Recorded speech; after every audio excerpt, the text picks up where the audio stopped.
berusia 15 tahun.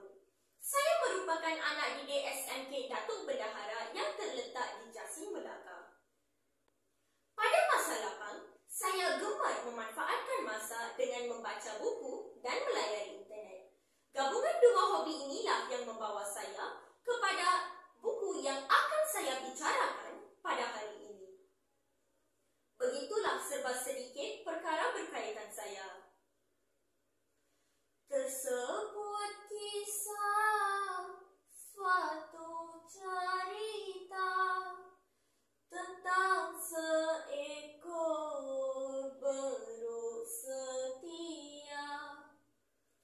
Hidupnya bersama penuh derita, akhirnya takdir memisah jua.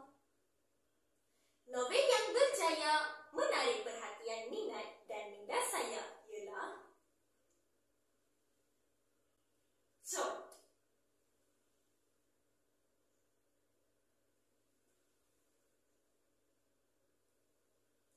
Chot merupakan sebuah novel yang sangat istimewa dan mudah menarik hati pembaca. Novel ini ditulis oleh seorang penulis yang merupakan penerima anugerah Sea Wright Award, iaitu Azizi bin Haji Abdullah. Novel ini bertemakan kasih sayang yang erat terjalin antara makhluk ciptaan Tuhan, iaitu manusia dan haiwan. Novel hasil Azizi bin Haji Abdullah ini diterbitkan pada tahun 2016. Novel yang bersaiz tapak tangan ini setebal 206 halaman dan juga mempunyai sisipan kandungan sebanyak 20 bab. Ayo bersama saya kita mengamati dan mendalami cerita ini dengan lebih dekat lagi.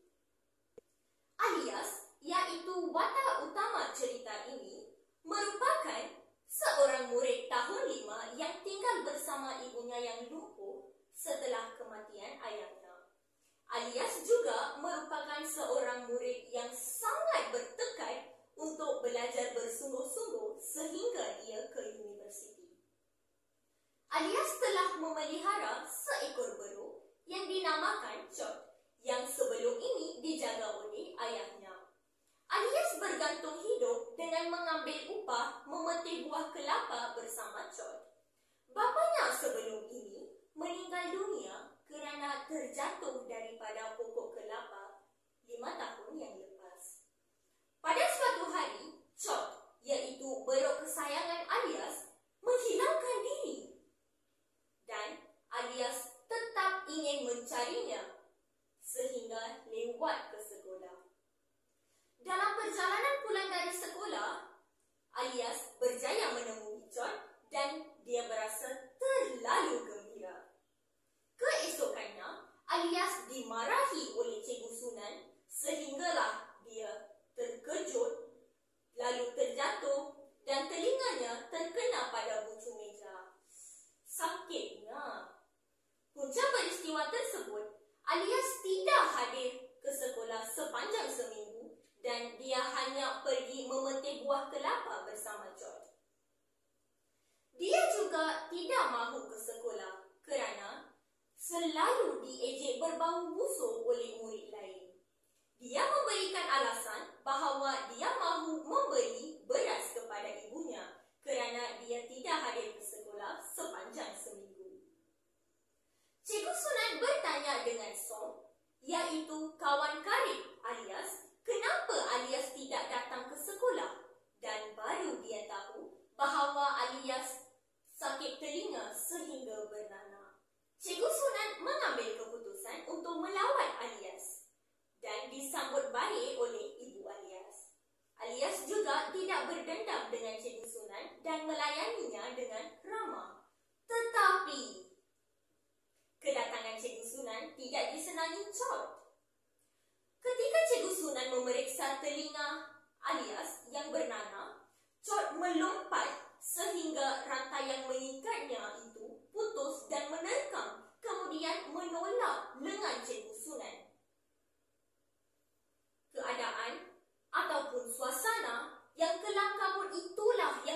menyebabkan alias untuk mengambil lembing dari bawah rumahnya dan menyodok perut Cot. Selepas segala usaha untuk melepaskan Cot daripada menolak dengan Cikgu Sunan itu, tidak berjaya. Alias berasa amat bersalah dan terlalu sedih kerana baru selama ini yang membantu alias mencari rezeki telah mati dan dia tiada punca pendapatan untuk ke sekolah lagi. Pada masa itulah Cikgu Sunan membantu alias.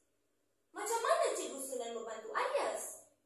Cikgu Sunan menenangkan alias dan Cikgu Sunan berjanji bahawa beliau akan menanggung kos persekolahan sehingga alias ke universiti. Itulah ceritanya. Terdapat banyak pengajaran yang kita boleh menjadikannya sebagai iktibar dalam kehidupan seharian kita. Sikap, kejujuran, kesabaran dan ketabahan juga merupakan nilai yang perlu diterapkan di dalam novel ini. Pada pendapat saya, gaya penulisan karya ini sangat menarik dan mudah difahami. Penggunaan bahasa yang digunakan oleh Azizi bin Haji Abdullah ini telah memudahkan pelajar seperti saya untuk membaca dan memahami ceritanya dengan lebih mudah. Kesimpulannya, novel ini yang berjudul Cot membawa banyak mesej yang penuh bermakna kepada pembaca novel ini, terutamanya golongan kanak-kanak dan remaja. Sekian saya menyusun 10 jari. Memohon ampun dan maaf sekiranya terdapat kekasaran bahasa dan kesilapan kata. Sekian, terima kasih.